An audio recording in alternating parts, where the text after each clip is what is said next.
Here, I will introduce, no, I'm going to do, try to do an introduction here. Okay, now, welcome to December's Iowa Nutrient Research Center Fall Seminar Series seminar. And we made it to December. Many folks here on the Iowa State campus, and I think, Elliot, people on the University of Iowa campus. It's finals week, and so getting ready for the end. So thanks to those that have taken time out of grading or studying for an exam to be here for our last seminar for this semester.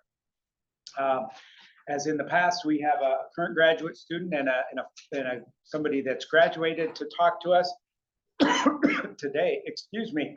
And the first one will be Zhushan, that's a PhD student in the Department of Economics here at Iowa State University, talking about how carbon payment schemes affect farmers' decisions, implications for carbon sequestration and nutrient reduction.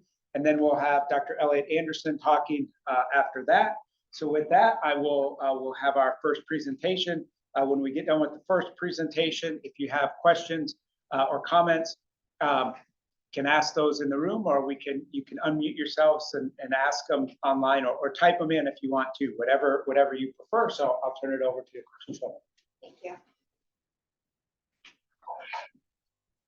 Good afternoon, everyone. First, I would like to thanks to this opportunity for me to present our project here, and I want to give you a brief introduction about myself. My name is Zhushan. I'm currently a 5th year PhD student at Department of Economics, and my research interest is agriculture and environmental economics. So thanks to this project, because the major part of my dissertation comes from this proposal, and hopefully I can graduate successfully in next year. And this is about how carbon payment schemes affect farmers' decision making, and with implications for carbon sequestration and nutrient reduction. And it is a joint work with Practical Farmers of Iowa, Sustainable Food Lab, and the Natural Conservancy. Before going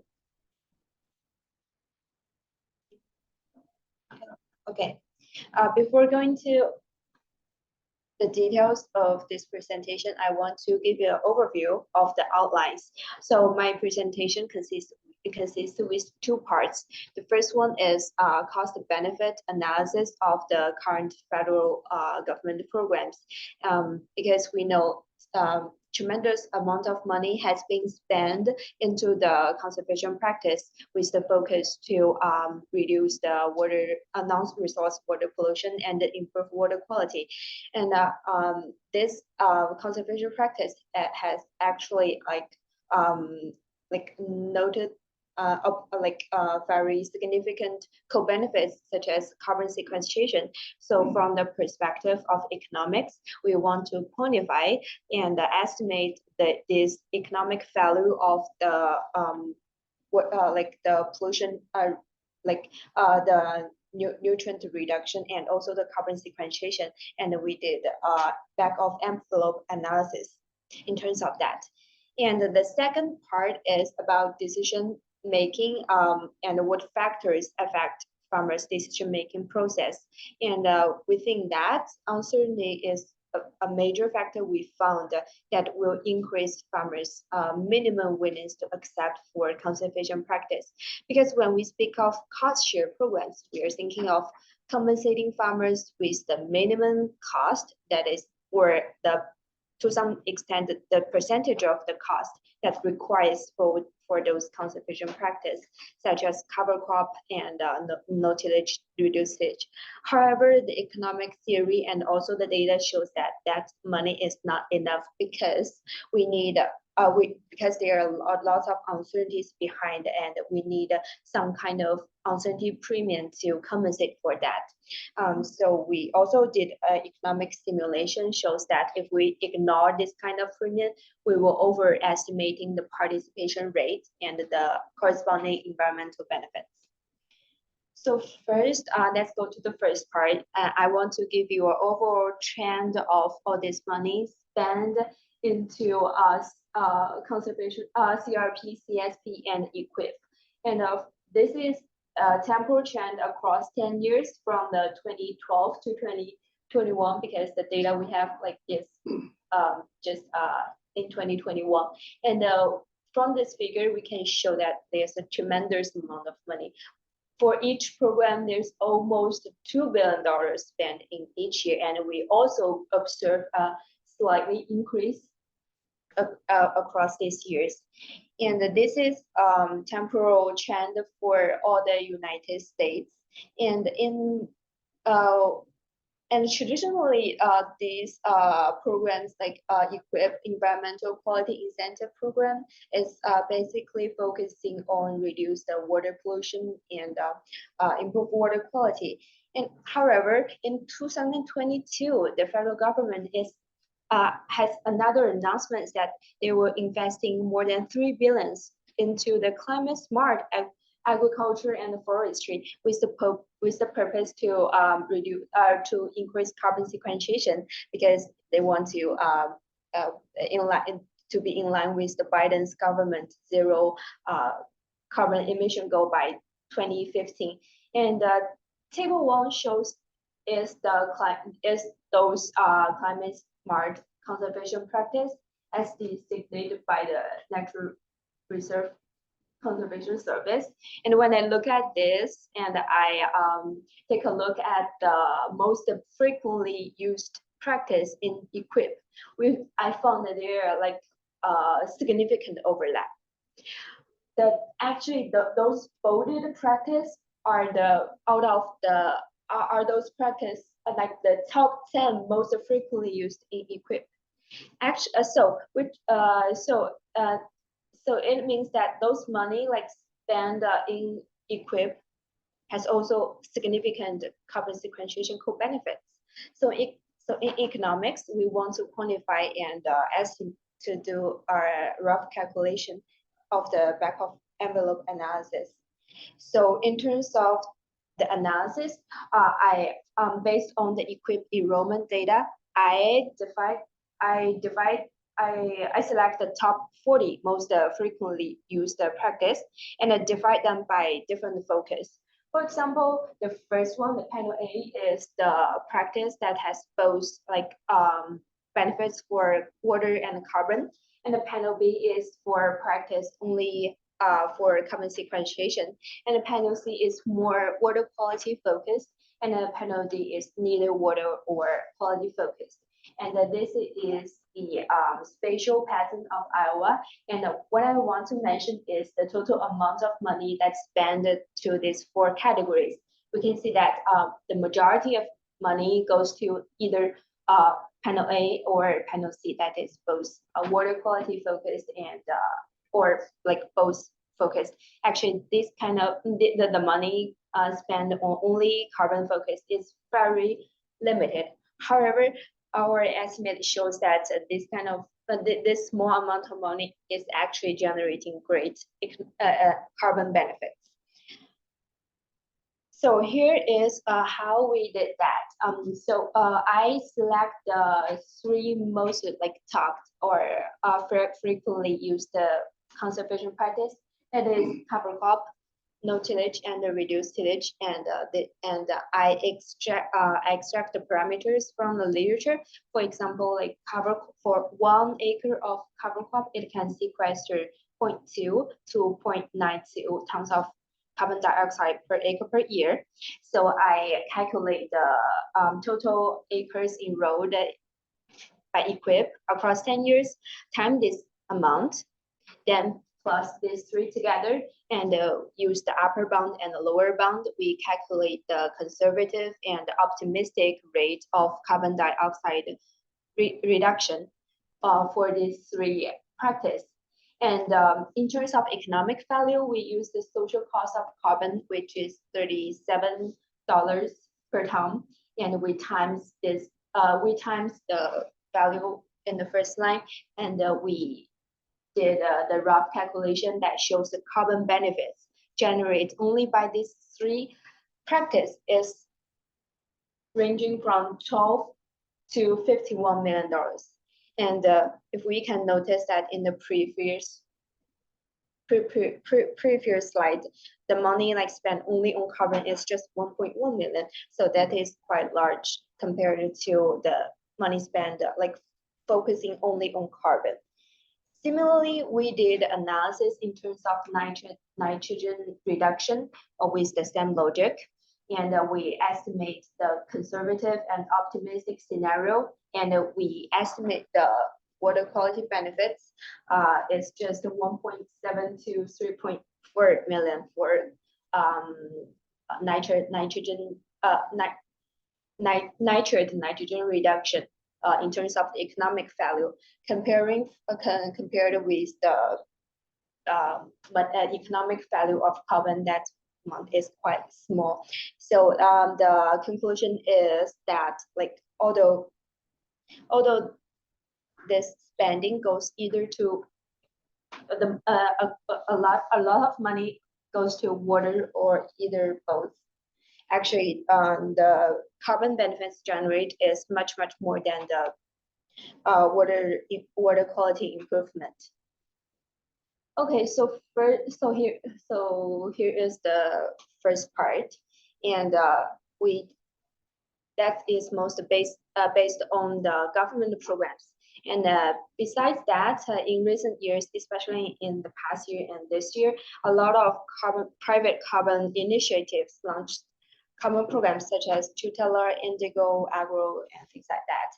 And there has also been a lot of money. For example, Tutelar has spent $4 million for compensating farmers of sequestrating 200,000 metric tons of carbon, and Indigo has compensated farmers with 5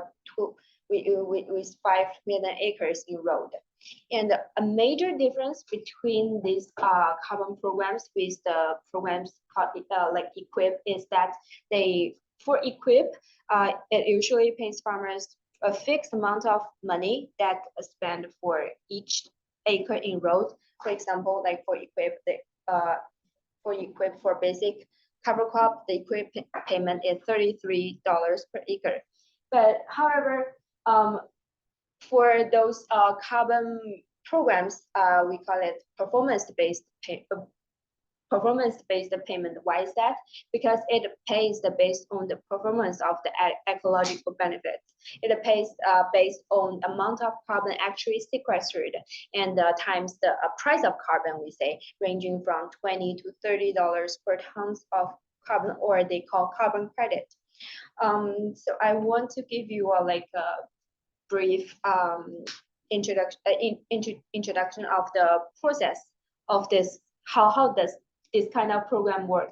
So first, as a farmer, if you are kind of interested in participating in carbon programs, you can select the practice and then select the field and log into their the portal, and they will they will the portal will securely secure this practice, because they want to make sure this land is only enrolled in one program and there's no overlap. And after that, the carbon company will send someone to the field and to do the soil sampling, because they want to estimate the carbon sequestration potential and give you some kind of payment rate. And then after contract is signed, a farmer do this practice for several years, and after several years, the carbon company will verify the carbon credit. And after that, and only after the carbon credit is sold on their network, the farmer can get the full paid. Although the payment schedule can be a little bit different, 30% for each year, but we can see a lot of uncertainties behind and inside. So for example, the carbon measurement and also the yield, the yield impact. So in economics theory, we prove that those we call uncertainty premium is needed to, and also the increase the farmers' minimum willingness to accept for conservation practice or carbon programs. And I will not touch that because that's economic theory.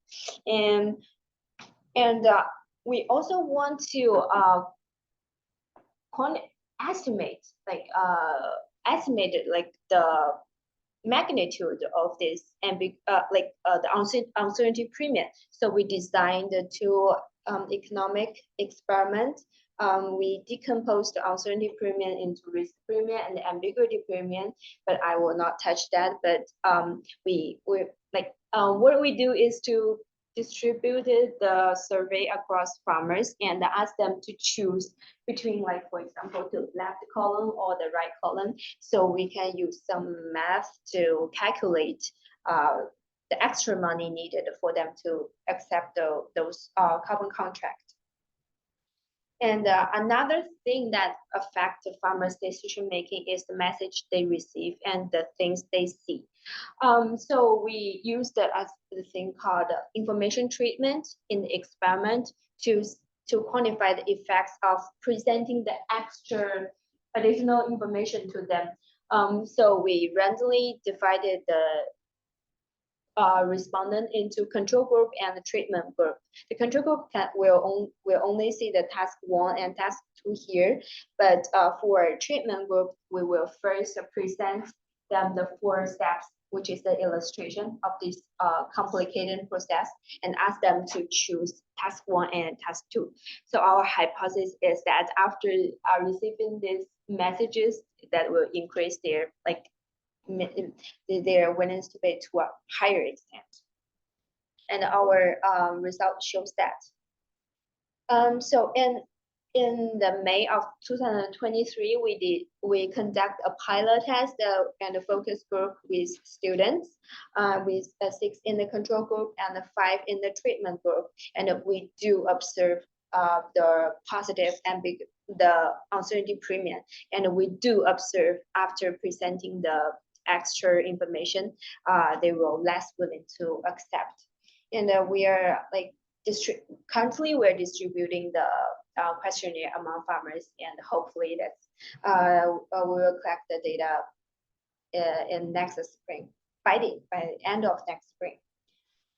So we also did an economic simulation to see whether to the certain amount with the certain amount of money, what will happen if we ignore this risk or uncertainty. And I want you to look at the purple line and the green line.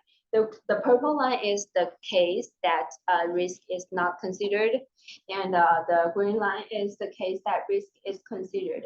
And the x-axis is the carbon budget, and y-axis is the carbon sequestration. And we can see that when the risk is considered, the total carbon sequestration only just 1/3 of the case that is when risk is not considered. So we think that this message is very informative, because usually we ignore the uncertainty, but we actually are overestimating the participation rate. We think that money is enough, and also this to some extent explain the low participation rate of those conservation practice.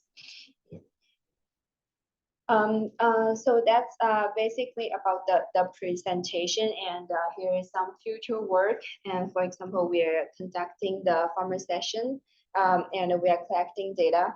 And because this is my dissertation, we want to refine the economic simulation model, which is the last slide more. So we will incorporate the data from the experiment to the simulation model, and then and in terms of the environmental uncertainty part, we will refine the model. We may use the more advanced machine learning technology to improve the model's accuracy. And we are because currently I only consider the carbon dioxide. The future work is also for future work we'll also consider the unrelated greenhouse gas emission, and also the co-benefits of nutrient loading. So that's all. Okay. Questions that folks might have? If we have time for a question or two. Yep. Dr. So I really enjoyed your talk, and I think the point about uncertainty is one that we don't talk about enough. I think it drives a lot of and and with conservation practices, the nature of modern farming here in the Corn Belt, which is, as somebody described it, fast farming, that people are able to go do things in small windows of good weather. And when you start asking them to do things that impact that ability, it has very bad, but it's related to uncertainty. My question is, I think you said there was about $51 million of carbon benefit in the optimistic case. Yep. And I don't remember what the amount of end benefit was. The end benefit was 3 million, call it 4 million. So maybe $55 million of combined nitrogen carbon benefit, but that's a program that's costing about $240 million. Am I right? Did I read that correctly? Yeah. So that's an interesting, so that's just an interesting number. Yes. I think. Do you have any comment on those numbers? I want to mention a little bit that those payments is for all the conservation practice, Yes. but the carbon and the N benefits is just for cover crop, reduced tillage and no tillage. Like they are informative, but like. Okay, and those programs, just those programs are costing how much? Not 240. So the 243 is bigger than the total. Yes, Yeah.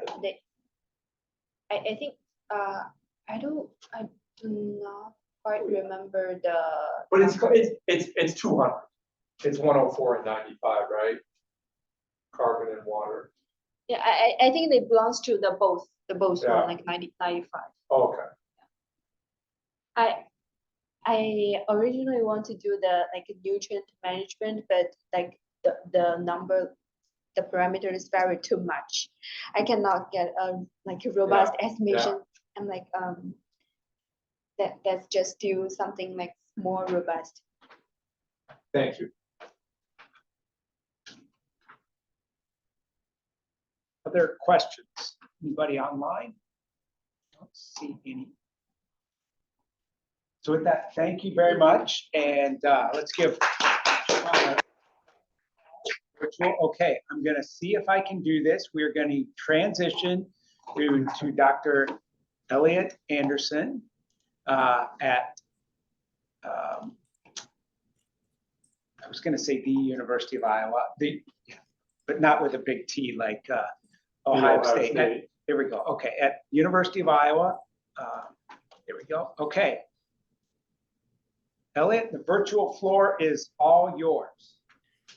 Great. Well, thanks, Matt. I really appreciate the invitation to come talk with you guys this afternoon. For those of you who don't know me, my name is Elliot Anderson. I'm with the Iowa Geological Survey, which is part of the IIHR-Research Institute housed at the University of Iowa, which is always a little difficult to explain to people. So just saying I'm from the University of Iowa is totally fine with me. I was asked to share a couple of details about my background and my relationship with the Iowa Nutrient Research Center throughout the year. So I'm going to do a bit of that before jumping into some research findings that I hope you guys will find interesting. So I'm originally from Chicago, Illinois, and I have a picture of me and my brother here at Wrigley Field to prove it. I very much come from a traditional engineering background. And so I went and did my undergrad at Purdue University, where I studied civil engineering, and then actually worked in industry in Chicago for several years. And I was working for a transportation consulting firm doing roadway design and design of their the sewer systems and various water application permitting that our projects would interact with. I got a little bit tired of the consulting world, and so tried to take a stab at doing the whole research thing. And so I ended up coming over to the University of Iowa and doing a PhD in the civil engineering program with Larry Weber. But all of my work since I've really stepped foot in Iowa has been nutrient and water quality focused. And so really from day one, I've had a pretty close relationship and been collaborating intensely with a lot of people over at the Iowa Nutrient Research Center. The Nutrient Center funded a bunch of my work as a grad student directly, and I had several projects where I was out running around the state, collecting water samples, primarily looking at phosphorus, but also doing a lot of work on in-field nutrient reduction practices. And it's been a really great experience throughout the years, and I've had a chance to work closely with Matt and people like Antonio Arenas and Tom Eisenhart, and those have always been collaborations that I've really valued and enjoyed. So after graduating with my PhD back in 2022, I joined the Iowa Geological Survey as a postdoc, and I've been able to cover a lot of similar research topics that I did as a graduate student. I've listed some of my research interests here, but suffice it to say, a lot of my work looks at the confluence between water quality data and data science that we have in Iowa. So I'm very interested in contaminant transport, things like pathogens, things like nutrients, of course, sediments, and how those interact and vary with different land applications, with different land use practices, with different demographic data that we see throughout Iowa. And I'd also like to mention that I've continued to work very closely with the Nutrient Research Center as a part of the Iowa Geological Survey. And Iowa Geological Survey has teamed up with the Nutrient Center and done a bunch of great work already, and we have a bunch of great activities planned for the rest of the fiscal year. This is officially put together as part of the IGS work plan. And so just cover a couple of highlights here. We've had a few practices, one that just got installed earlier this week, where we've been conceptualizing and designing and installing a new saturated waterway conservation practice. And this is a project where they're going to divert some tile lines that exist in agricultural field to a saturated waterway that makes up the inland sediment, draining a couple of agricultural fields where the water would otherwise just flow over the ground and go directly to nearby drainage ditches. Also looking at a few new saturated buffer practices where they're spreading out tile flowing water into saturated buffers along local streams and waterways. The IGS is also teaming up with several other INRC funded projects throughout this fiscal year to provide some of our expertise in groundwater monitoring and other geological services to these projects as they need it. And then we also have the capability to look at a couple of analytical based studies. In one of them, we're going to be quantifying the impact of Iowa's large reservoirs, Coralville Reservoir, Lake Red Rock, Saylorville Reservoir, on nutrient transport, both upstream and downstream of those large structures throughout the state. And then we've got another project exploring the breakdown of Iowa's nutrient loads, and that's what I'm going to be sharing with you guys today.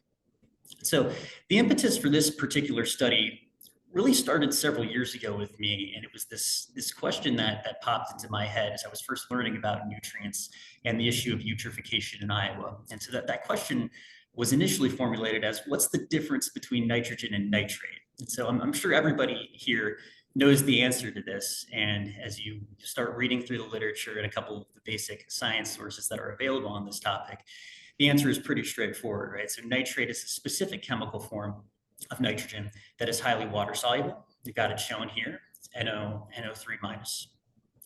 And it's part of the larger nitrogen biochemical cycle. So nitrogen is an element that can take many different forms. It's an essential nutrient, so it's required by all plants and animals to survive. And it shifts throughout the atmosphere, the lithosphere, the biosphere, and one of the many chemical forms it takes is nitrate. And I've got that highlighted here.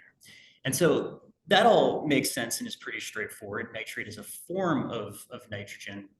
But as I was delving into some of the conversations around nitrogen pollution in Iowa, I formulated the question in a little bit of a different way. And it just seemed, anytime I was reading an article about nitrogen or hearing academics talk about nitrogen, they were using the terms nitrogen and nitrate interchangeably. And so I reformulated the question to say, why are these conversations that we're having on nitrogen and eutrophication in Iowa so heavily focused on nitrate? And it really is all over the place. You look at plenty of scientific studies that are just focusing on nitrate. You look at popular articles that have appeared in national sources like NPR, local sources like the Gazette, just focusing on nitrate.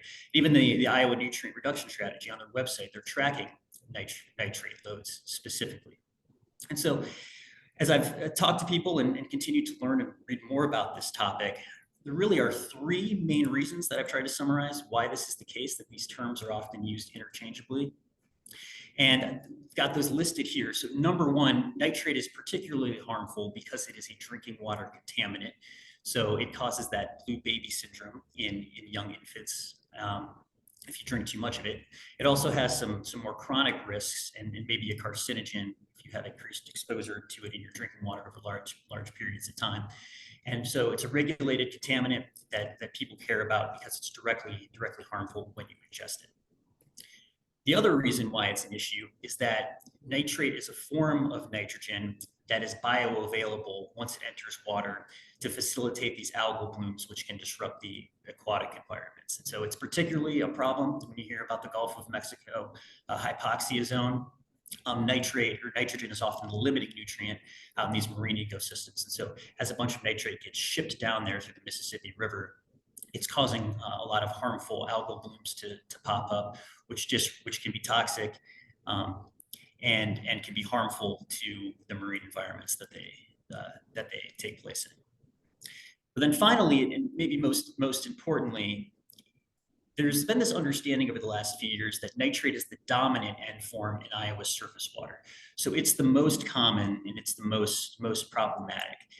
And the reason why I highlighted this one in red is because there are endless studies that have documented and published all of the results confirming 1 and 2 here. So everybody knows there are plenty of research projects that have identified nitrate as a harmful drinking water contaminant.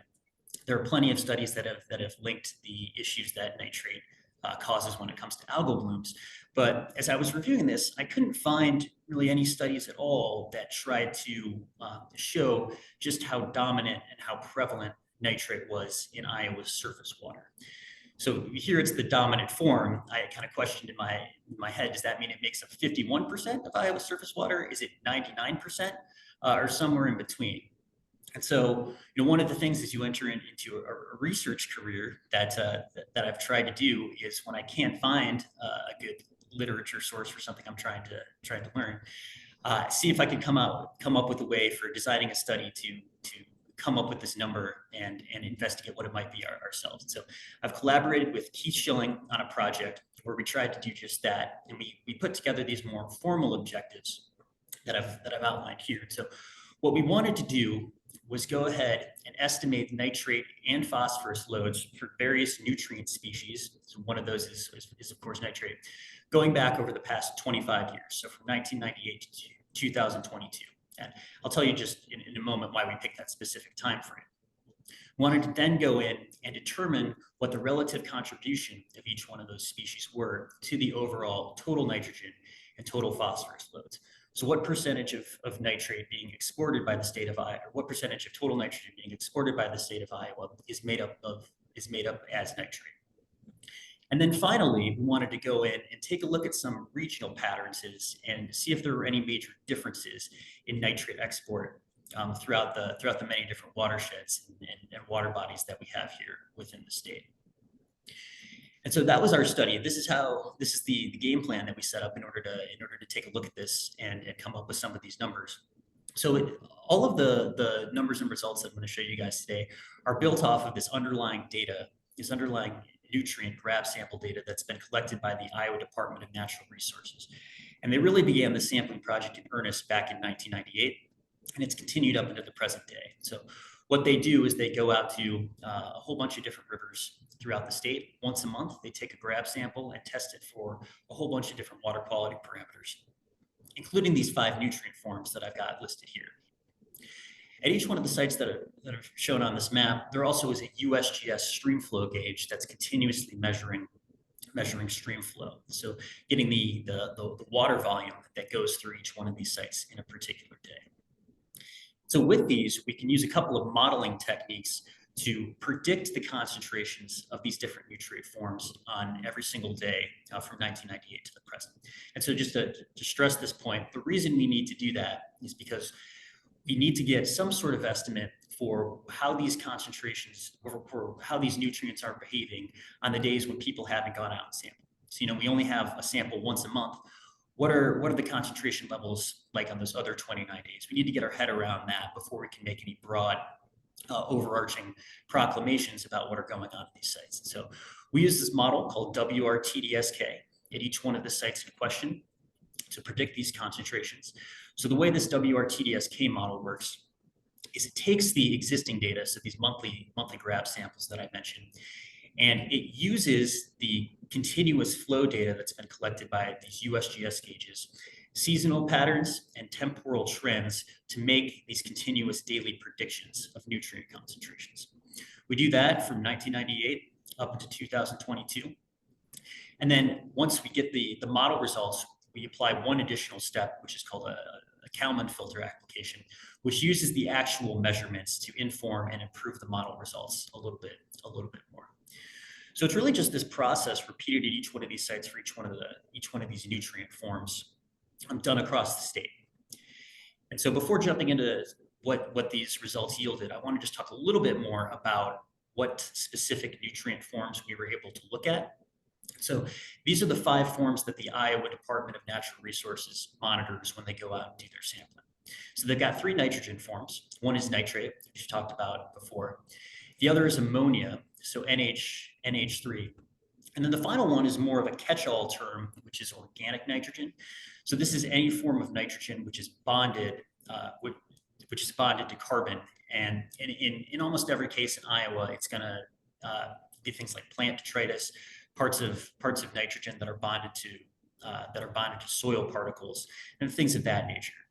So if you add up all of these 3 together, you get what we call total nitrogen, so the overall nitrogen component in the water sample that we're interested in. For phosphorus, it's even more straightforward. There are only 2 forms that they've looked at historically. One is orthophosphate. So this is a dissolved form of phosphorus that I've got shown here.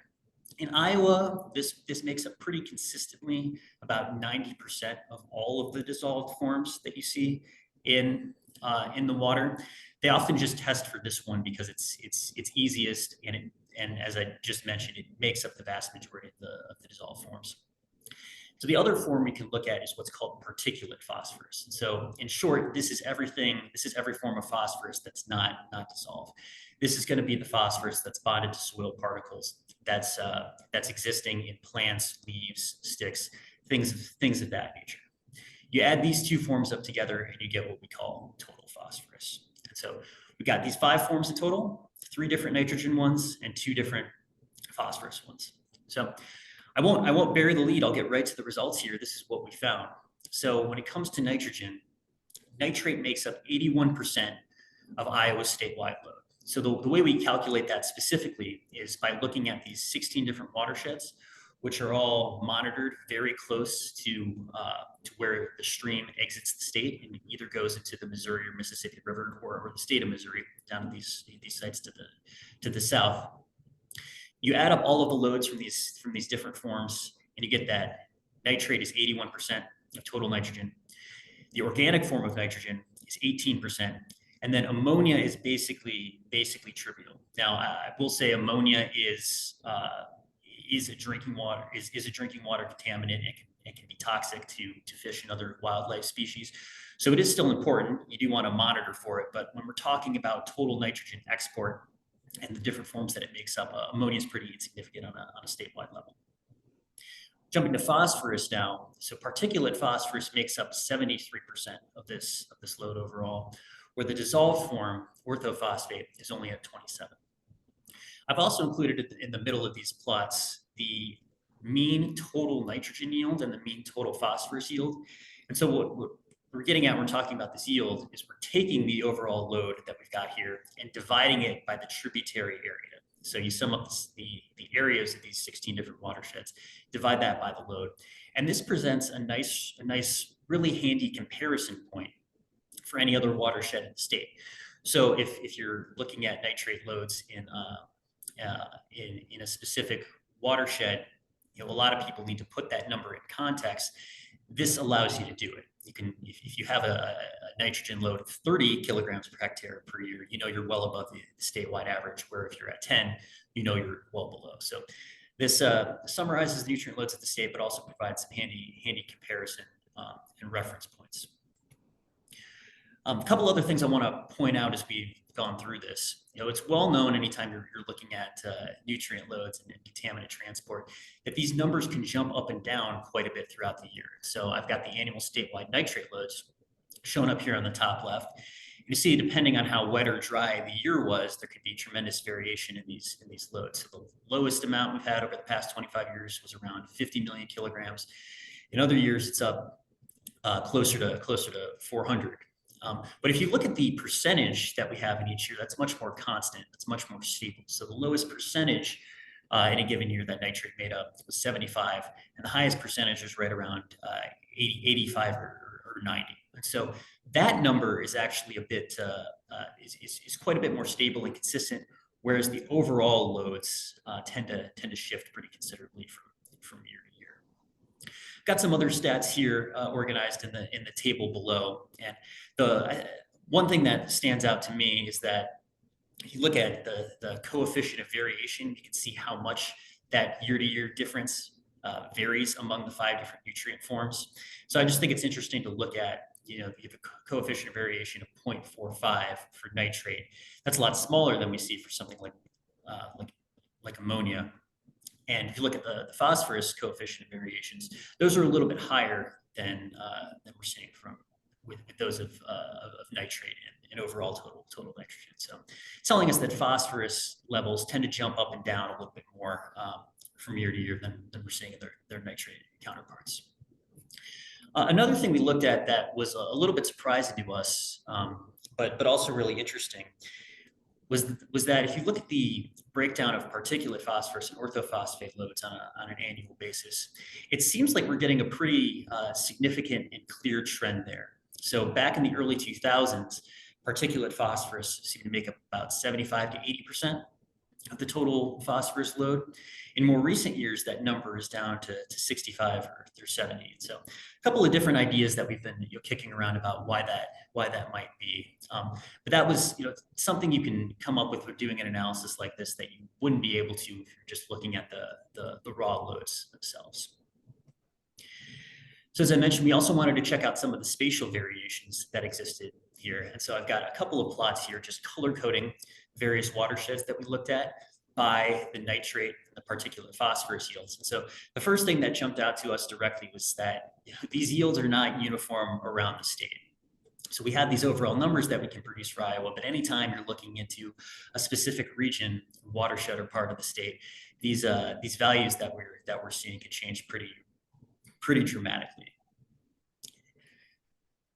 And when we were looking at these a little bit closer, we noticed that some of the high and low yields that we were observing here seem to line up quite well with the landform regions that have been documented and well studied throughout Iowa. So Iowa is broken up into several different landform regions, which all have similar glacial histories, similar geologic processes at play, similar landforms overall.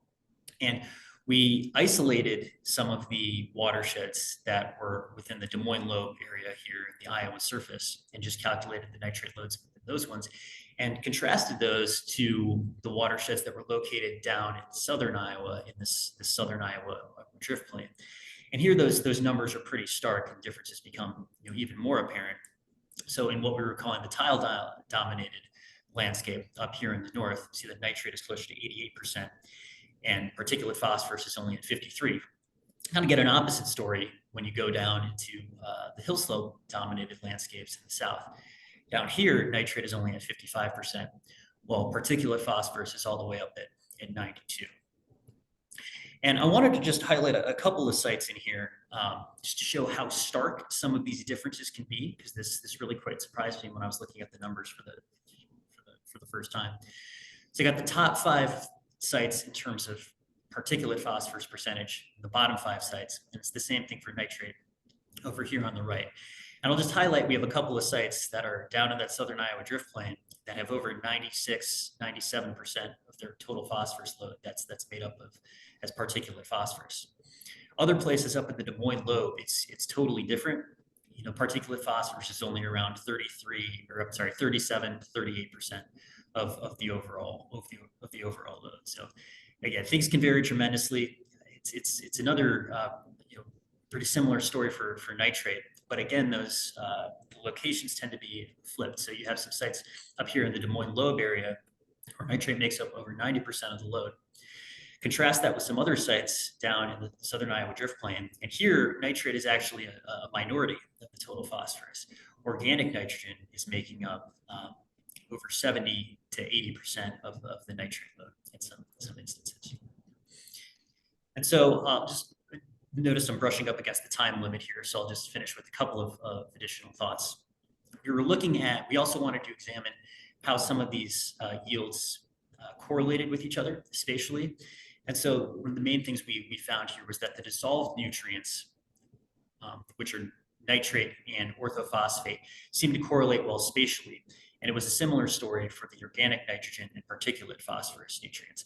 So the different watersheds, or so particularly certain watersheds in the state that tend to be high in nitrate also tend to be high in orthophosphate.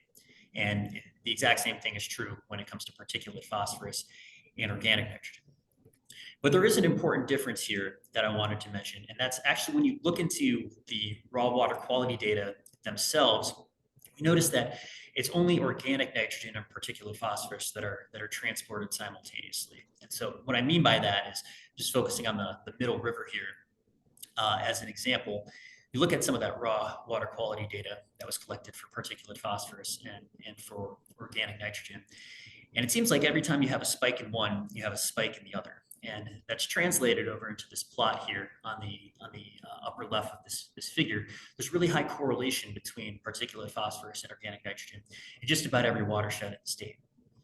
That's not the same though when you look at the dissolved components. So there's never a strong correlation between nitrate and orthophosphate. And so what we think is going on here is that when you have a big rainfall event, it's triggering erosion and higher streamflow elevations. You get this murkier water that's full of sediment, and that water is containing both higher levels of particulate phosphorus and organic nitrogen than you would see in a low flow condition in the stream. When it comes to nitrate and orthophosphate, the story is a little more complicated. And so you can have, so nitrate just behaves in a very different way. It's not, both nitrate and orthophosphate aren't runoff driven parameters that are occurring through erosion like you see in the other particulate based forms, but they're also not occurring at the same time. So we tend to see higher nitrogen or higher nitrate levels in the summer after a big rainfall event, when some of the water that's making its way through subsurface pathways is coming out into the stream. With orthophosphate, we tend to see some of the higher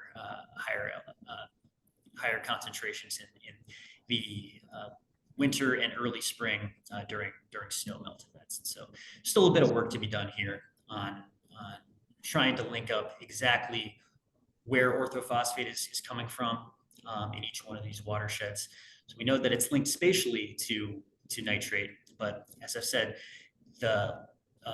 when you have a high nitrate event, you're not necessarily going to have a high orthophosphate event at the same time.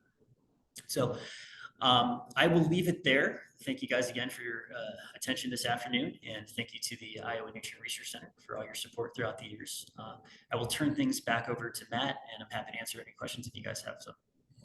All right, thanks, Elliot. Are there any questions?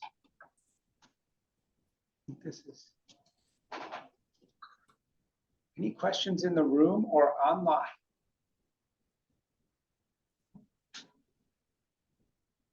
I'll ask, hopefully. Okay, Dr. Ram. One quick question. Yeah. I don't know if Elliot can hear me repeat it to him, but I can, yeah. hear me okay. I was wondering if you had ever looked at those different landforms that you got nutrient losses from, and looked at the yields, the average grain yields on those, to look at sort of what the loss per unit yield is in these different places. Yeah, people certainly have done that in previous times, trying to link up how much nitrate export you're seeing, and does that relate to various land use practices. And I think they found that it does, right? If you're seeing more agriculturally intensive land use, then that's linking up to higher nitrate yields in almost every case. Thank you. All right. Let's thank Elliot again. Oh, just a second. Adam Schneider's got a hand raised in there. Adam. Hey, Elliot. Thanks for this. This is really interesting. And I'm also a Chicago transplant. Just wanted to throw that out there. So we got that in common. One of the things I was curious about, if you looked at, I'm guessing there's not much influence from wastewater treatment plants on some of this, but I would imagine some of our bigger wastewater treatment plants that could have a more significant impact like a Cedar Rapids or that area where there's a lot more wastewater flow going in, that when we look at that, I know like we try to have them meet ammonia to reduce the toxicity of that, but a lot of times the byproduct of the nitrification process is nitrate that goes in, and there's not a water quality standard driver for them to remove that at this time. That's why we're working with a lot of the plants to put in nutrient reduction technology for total nitrogen now, and plants are on their way to doing that. But did you see anything related to, as far as point source contributions, any signature with that in your work? So the short answer is not really, and it was just kind of the nature of the sites that we had to deal with here. Hope you can see these watershed locations okay, but the major point source contributions that we have in Iowa actually aren't captured in some of these rivers. They're going to be further down in the waterways that we looked at, and that was just a byproduct of the fact that a lot of these we were trying to pick sites which could cover as much of the upstream area in Iowa as possible. We didn't want a lot of overlap when we were trying to look at spatial differences, and correlating those to the various landform regions that we were studying. But we have looked at a statewide level to see what the point source contribution would be to the statewide loads. And it's around 20% for something like phosphorus and nitrogen, right? And so it's just our study set was kind of limited in this case, where we couldn't directly tie it in and link it up with a lot of these watersheds, just because none of these really have the major point sources that you were alluding to in places like Cedar Rapids. Gotcha. Thanks a lot. Okay. Yep. All right. With that, let's thank Elliot.